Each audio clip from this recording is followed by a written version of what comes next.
అందరికీ నమస్కారం. ఈరోజు గవర్నమెంట్ ఏర్పడి ఇంకా 2 నెలలు కూడా పూర్తి కాలే,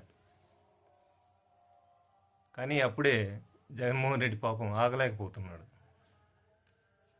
రాష్ట్రం అంతా ఏదో అరాచకం జరిగిపోయినట్టు, హత్యలు జరిగిపోయినట్టు, వాంటెడ్గా ప్రభుత్వమే పని కట్టుకొని చేయిస్తున్నట్టు చాలా తీవ్రమైన పదజాలంతో విమర్శలకు దిగుతూ పరామర్శల పేరుతోటి మాట్లాడుతున్నాడు.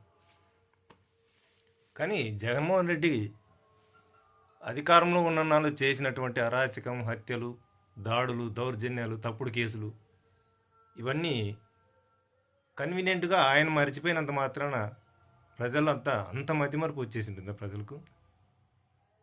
ఈరోజు నీకు 151 నుంచి 11 సీట్లు ఎందుకు వచ్చాయి? నువ్వు ఎంత దౌర్భాగ్యంగా పరిపాలన చేసావో, ఎంత దౌర్జన్యకరంగా మాట్లాడావో, అధికారంలో ఉన్నప్పుడు నా వెంట్రుకు కూడా బేకలేరన్నావు.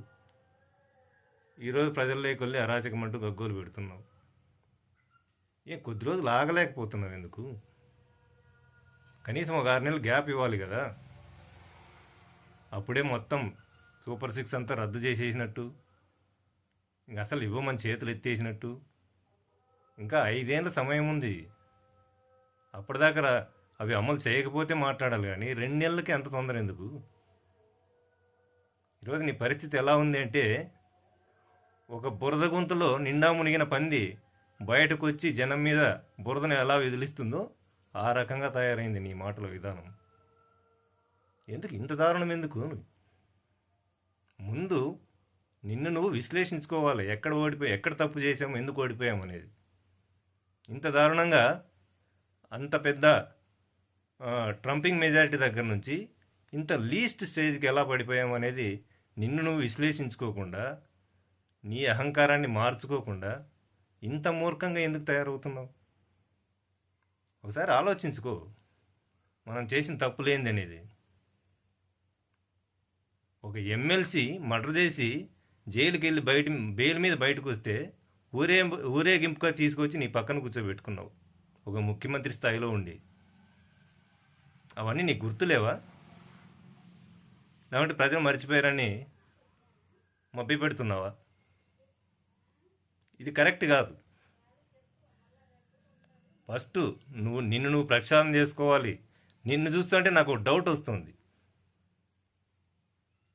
రాష్ట్రంలో గందరగోళం సృష్టించడానికి నీ పార్టీ కార్యకర్తల మీద నువ్వే దాడి చేయించే విధంగా నాకు అనిపిస్తుంది. ఎందుకంటే గతంలో మన కుటుంబ చరిత్ర తెలుసు కదా.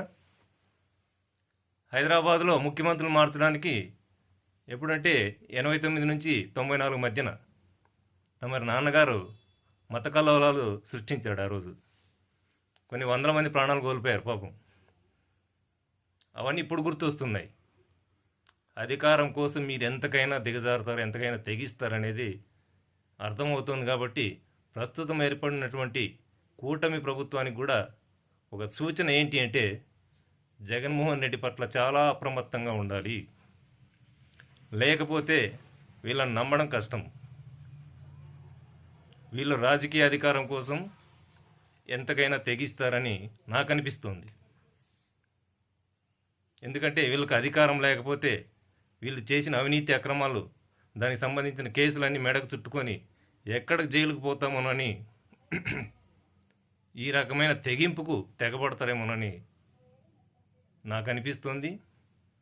కాబట్టి కూటమి ప్రభుత్వం కూడా చాలా జాగ్రత్త వహించాలి.